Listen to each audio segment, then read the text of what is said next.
The King's Quest. Once upon a time, there lived a dragon king in the deep sea.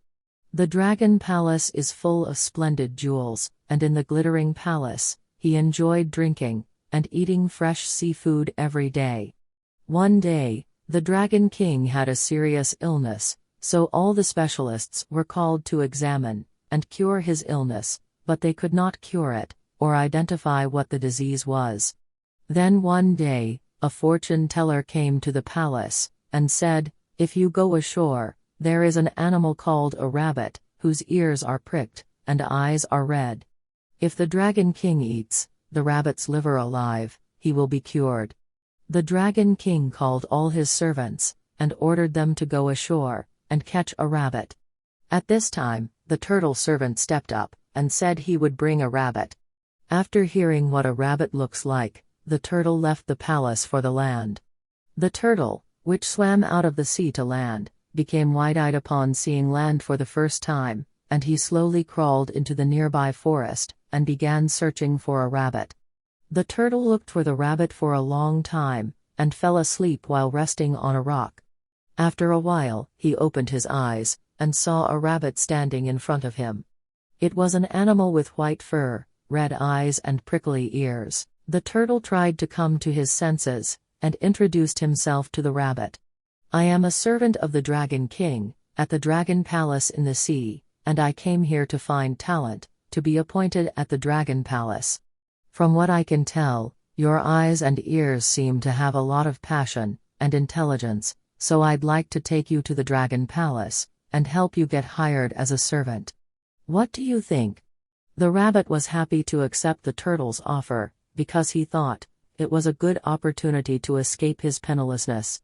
So, they went to the water, and the rabbit headed to the Dragon Palace, under the sea on the turtle's back. The rabbit, which arrived at the palace, was fascinated by the splendid palace, and could not keep his mouth shut.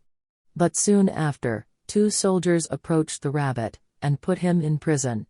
The rabbit, unaware of the reason, trembled with fear, and thought about what was going on. "Oh, I was fooled by the turtle," the rabbit thought. After some time passed, the prison door opened, and 2 guards came in, and took the rabbit out, in front of the Dragon Palace yard. In the garden of the Dragon Palace, the Dragon King and all his servants gathered around the rabbit, and looked at him curiously. Soon the Dragon King said, "Rabbit, I have an illness, and better off eating your raw liver. Even if you die, your body will be buried in a sunny spot, and your beautiful death will be remembered forever, by building a monument on your grave. Now say what you have to say for the last time." The rabbit said, "Our rabbit's liver is an unusual one, and all living things are after our liver. Therefore, we don't leave the liver in our body. We take it out through our mouth, hide it in a remote place, and sometimes put it in our body. I would have brought it, if I knew that the Dragon King needed it, but I didn't hear about it, so I came here just with my body. If you kill me here, you won't know where my liver is, so if you send me back to land, I'll come back with my liver." When the Dragon King heard it, he believed it, and sent the rabbit and turtle back to land. Therefore, the rabbit came back to land on the turtle's back. When the turtle reached land, the rabbit got off the turtle's back, and jumped away. "You stupid turtle, there's no animal in the world that takes its liver out of its body. If you can follow me at your slow pace, follow me," said the rabbit.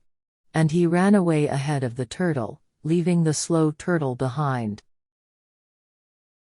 The Miserly Old Man.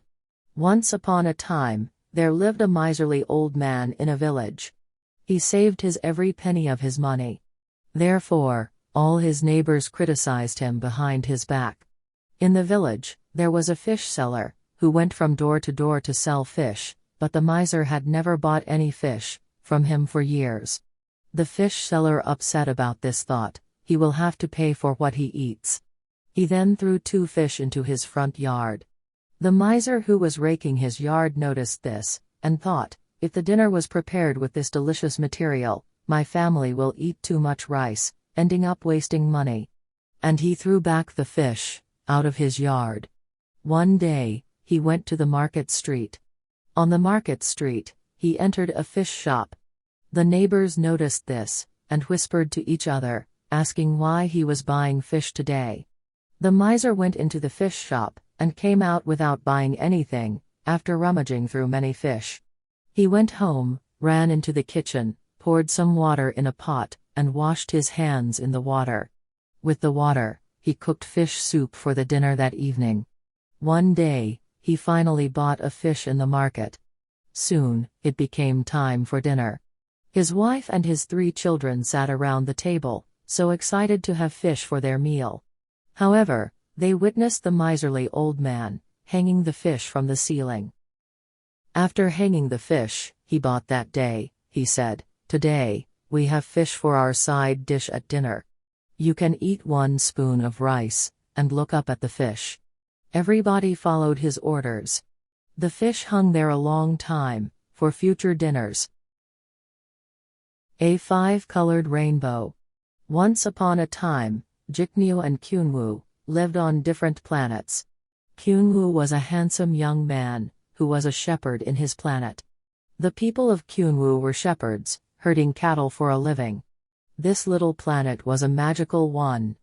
The grass, where the cows grazed, was green at first sight, but when the sun went down, it turned into a golden sea. Meanwhile, Jiknyu was a beautiful weaver, in her small magical planet.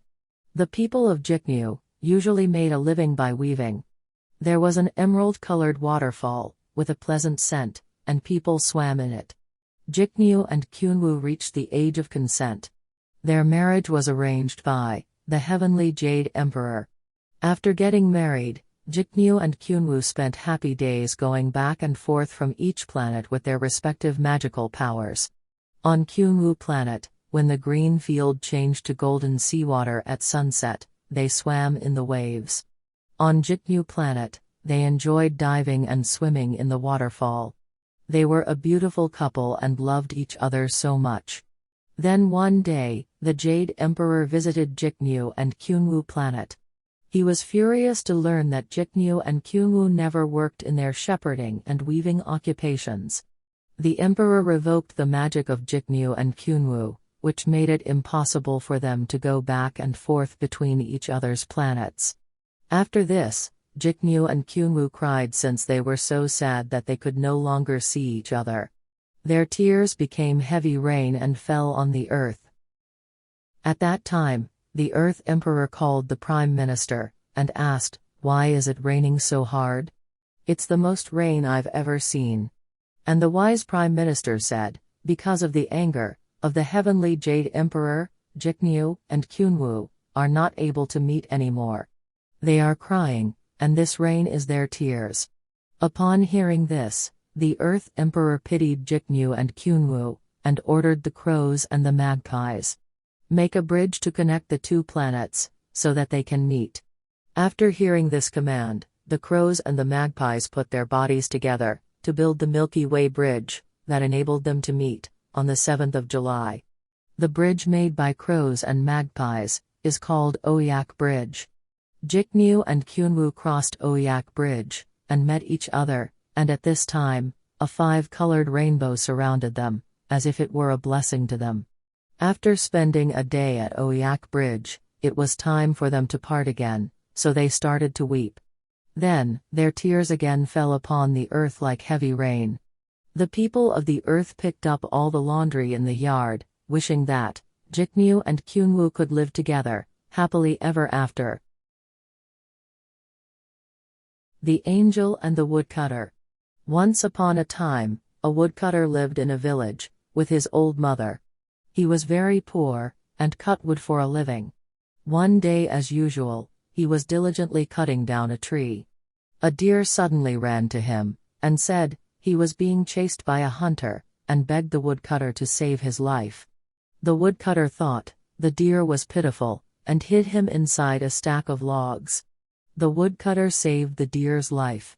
To return the favor, the deer informed the woodcutter of a pond, in the deep forest, where angels from the heaven bathe.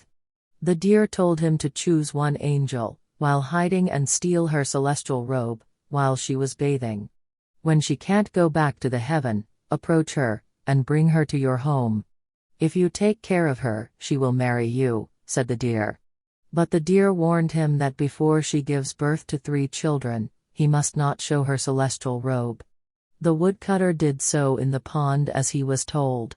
After all angels had a bath, they started to fly to heaven, but the youngest angel who lost her robe remained near the pond and just wept and wept. The woodcutter approached her, brought her to his home, and they got married. After a few years, they raised 3 children, and the woodcutter thought it would be impossible for her to fly to heaven bringing 3 children in her 2 arms. The angel, now the woodcutter's wife, begged him to show her celestial robe. I can't go back to heaven for I have 3 children now, said the angel. Without any doubt, he brought the robe, which he hid from her, and gave it back to her. The wife quickly picked up the clothes, held the hands of 2 children, and flew up into the sky, with the other child between her legs. The deer came to the woodcutter, who was left alone. The deer said that a bucket would come down from the sky if he visited the pond again. The woodcutter went to the pond, and climbed up to the sky with a bucket, and met his wife and children. However, the woodcutter was worried about his mother, and wanted to go back to the ground. The angel gave a horse for his pity. You should go and meet your mother, but don't get off the horse and step on the ground, no matter what, said the angel. The woodcutter came down to earth, riding a horse, and met his mother. The mother cooked red bean porridge, which her son liked, and her son spilled it on his horse, while eating the soup that was too hot. Then the horse freaked out and ran, and the woodcutter fell to the ground, and the horse went up to the sky. The woodcutter, who could never return to heaven again, became a rooster on the spot. Thereafter, he cried every morning towards the sky.